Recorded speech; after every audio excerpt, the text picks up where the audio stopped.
Igbo Ndem because now when you're from the Zion headquarter branch Lagos State, because now it is very obvious that everybody is joining the moving train.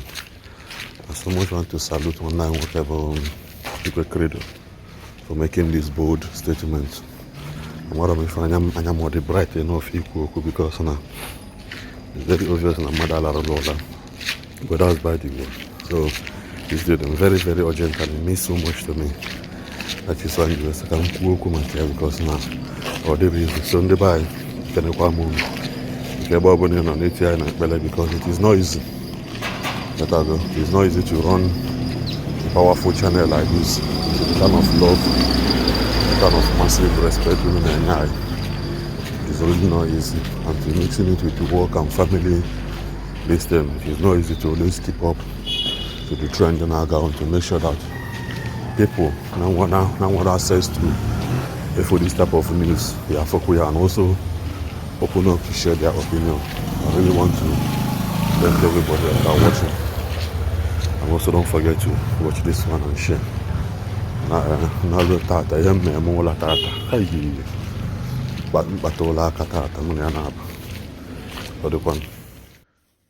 Ahaneze, I want to use this opportunity to thank and appreciate all the Zion ministry members worldwide. Most especially the members that deem it fit to attend the 100 days prayer that has just been concluded.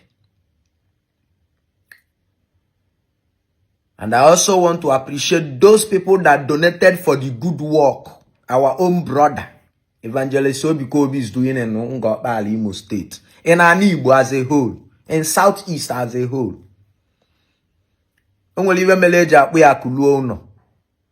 Because in English, think back home. And we want to appreciate him. We want to appreciate all the branches donating for the project, the Zion City project. Odriz. Magemala malo ni iwo wona I na-eme n'ụwa. I na-eme for a reason.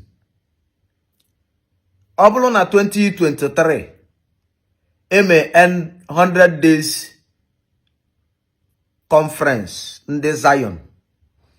Na branches tulego, tuchego, support or make Thanksgiving for the Zion Ministry project. Apotakwa na 2024. Those branches tukwego for the Zion Ministry City project. Awepụta na 2025 atụkwakwa ego ọzọ. It shows na ndị avụ na-atụ ego avụ na baba nara akọ ego. Na even you never na-eme na abawanya. Ọ bụ na ị na-anya fu na onwere onye amụ elili n'onu.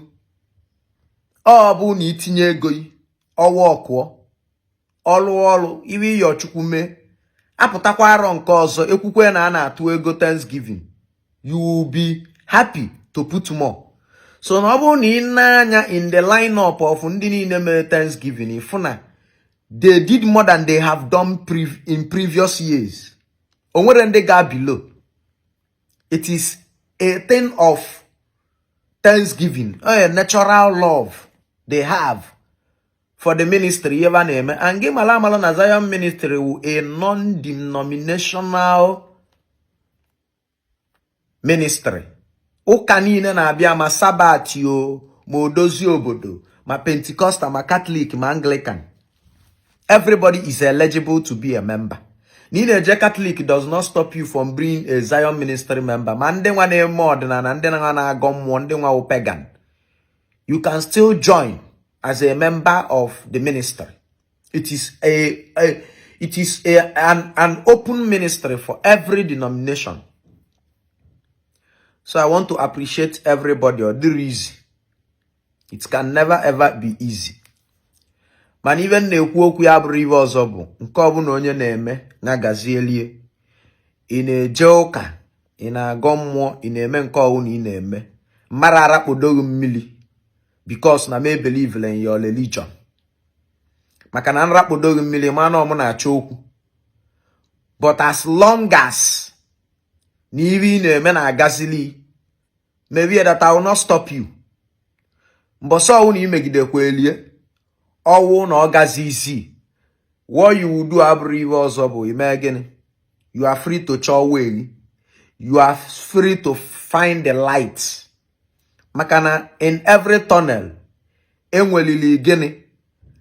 The light at the end of every tunnel. Ọ dịrị easy. Inwe ike ịfụta na afụ ndị mmadụ ka ba na-abịa Zion Ministry na Lagos. Ifilie na ụmụ atụrụ ụmụ mugu na-abịa. Ma niile ga anya confirm ofu ka people see so many different countries of the world. Wee na-abịa Zion Ministry. It shows na o nwere ihe ba na-again to that place. Na o nwere ihe ba na-achọ that place. And ihe ba na-achọ je ba na-enwetie. O nwere onye amụịlụ mma n'onu. O nwere onye eji ọgwụ jide. Anara eme ihe ọgwụ. N'ọwụ na ịbịa ihe ọyọta. You continue. Ịghọtago? So I want to tell you, ma ndị na-ekwo ekworo, ma ndị na-ata amụsụ, ma ndị na-aba mba, ma ndị na-eme video, ma ndị na-eme content online. Ekwuwe content creators na bloggers Zion Ministry as a whole na-enye nni online. Hayara agụta ya ọnụ. So n'ibe na-ekwu abụrụ iwe ọzọ bụ gịnị? Nke onye na-emenya gazielie. Mana make sure na iwe ọwụ na ị na-eme. Make sure that you are serving a living God. A God ọ ya wee yọọ ihe omeli ihe. Ọwụ na ihe ọwụ na ị na-eme. Ma na any God ị na-serve. Na ị na-ata ahụfụ iwe na-esiri ya ike. Ụwa kpụ n'ọnụ mkpọrọkọ ọnụ karịrị ebe ị nọ. Chekikwa ọfụma o nwekwa ike ọwụ na that God adịrọ ndụ na ọ nwụrụ anwụ. So na ị ya try ya as possible. Gbaa mbọ. Fụ na the God you are serving bụ a living God. So that you not go wasting your time. Nwere onye mkpọrọ abụ, nwere onye nsị this and that. You have the opportunity, you have the right to belong wherever you want to belong. And nobody will stop you from being where you want to be. So even na-agwa ya abụrụ iwe ọzọ bụ kee nkwụcha.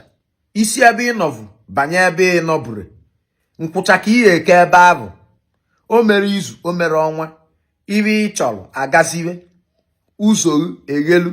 Ibe niile agabala gị nke ọma.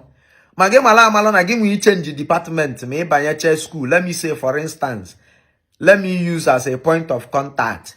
Let me say na ị banye school enye theater art. Wee si oke ịgụcha year 1 ka ị mezie change of course ka ị makpụzie law. Ọ dịrọkwa izi. Ọ ya afịakwa ala, ọ ya ebukwe aka n'izizi. Mana ọwụ na imegide succeed, you will see the joy. Onyanwa will that light at the end of the tunnel. Abịara m ka m bịa buwa amụma ma ọ ka m bịa gwava ma ọ ka m bịa force wa ma enye etu ka ọ baala ihe nna agwa ya bụrụ ihe ọzọ bụ nke ọ bụla ị na-eme. Ọ bụ na amosu ka ị na-ata ọ na-agala tabala onwe gị amosu. Ọ bụ na ekpele ka ị na-ekpe ọ na-agala ekpebela onwe gị ekpele. Ọ bụ na aja ka ị na-acha ka ị na-achụ ọ na-agala ịchụwala onwe gị aja. Mana ibe nna agwadebe bụ always believe in God. Ofuchukwu ka anyị niile na-efe n'ụwa. Nọ na onye ọbụla bịazi nwee different doctrine. Ofuchukwu ka anyị na-efe. Mana ọ bụzikwa na ị na-efe Chukwu na Chukwu nke ị na-efe na ọ dịrọ ndụ na ọ nwụrụ anwụ. Icheki onwe gị. Eju ajụjụ, ije counseling, ịgba afa ka ị mara ebe mmiri si baa n'opi ụgbọgụrụ. Mana ibe mmadụ bụ gịnị? Ofuchukwu ka anyị na-efe. We have only one God. Every other entity that claims to be God is nothing but an agent of darkness. We have only one God. And that God will be the creator of heaven and earth. Oseblowa. Ekechito Kabiam. The living God. That's God that remained the same. As no any record of Ebon, he has been now and he will remain forever. Onyanwa will the living God. So even the I want to appreciate all the Zion Ministry member. As a Zion Ministry media warrior. Adam active. 24 hours active. Onwebo unu enwe fracas, enwe gbagali, enwe logbagala. Tag media will come there. And I have isi. so na ibe na-agwụ na abụrụ iwe ọzọ bụ nke ọbụla ị na-eme ọ na-agaziri jidesie n'ike ebe onye si eli ka ọ na-awachi ma ọ bụrụ ndị tụrụ inu ya na ibe na-agwụ na abụrụ iwe ọzọ bụ be your brother's keeper. Any religion in our practice that doesn't teach love, any religion ụka ọbụla ị na-eje ma ọwụ ekpere ọwụ na ị na-eje ma ọwụ amụma ọwụ na ị na-eje ma ọwụ ministry ọwụ na ị na-eje that doesn't teach love. If this quotation in the Bible, love your neighbor as you love yourself. Man of that religion, the evil. Man of that religion, the bad. Also, niwe melunji we kwuo maka ọsọ na soludo. No matter anything, if lo ebe ono, oburu ya bụ na ya abịazi na social media ka igwa ikwugidezie itinyezie nye in depression. Enwe so many people na-akwụ ụdọ wuri ihe mmadụ kwutere n'ọnụ. Enwe ndị na-eje dawi na lagoon ọ wuri ihe mmadụ kwutere n'ọnụ. Ka esi atọyọta mmadụ wụ dịka love ishoolu onye a. Ị na-esho onye a love, ị na-agụ ya okwu ndụmọdụ. Iwe ọwụ na ifili nọ nara eme ọfụma. Isi etu a wee mee gịnị change nwe onye a. Mana ntọya ọbụla that does not involve love, showing love, practical love, my brother, it is not gịnị a legit gịnị conversion. If you want to convert anybody, you able to show go to that person love. Well, if nanya wee bata onye ahụ ime. You got to go. Ọbụrụ mgbe somebody like me, I were aka ike so m, iyara enweta m. Mana iwere ifunanya so m, iwere ezigbo obi na-eso m, were ifunanya so m, na-egosi m ifunanya na approach m, ihe enweta m easily. Ihe awa ọgwụ m. Mana ọwụ ka ị bịa mewe gbigbigbigbigbigbi, you must by force. Pio miwe sorry. I know so many cases I've handled, both in the internet and outside the internet, in the court and out of court. Can even solve those cases? Ana piawa na eme gbuonye nkwechiri. Somebody like me awu maazụ anụ ka nkwechiri, anụnụ ebe ka nwu. Anụnụ ebe nwanri ka nwu. Nkwechiri. It is until you realize ya na method ahụ iji eso m abụrụ method I kwesị iji so m. Bụ na me gịnị?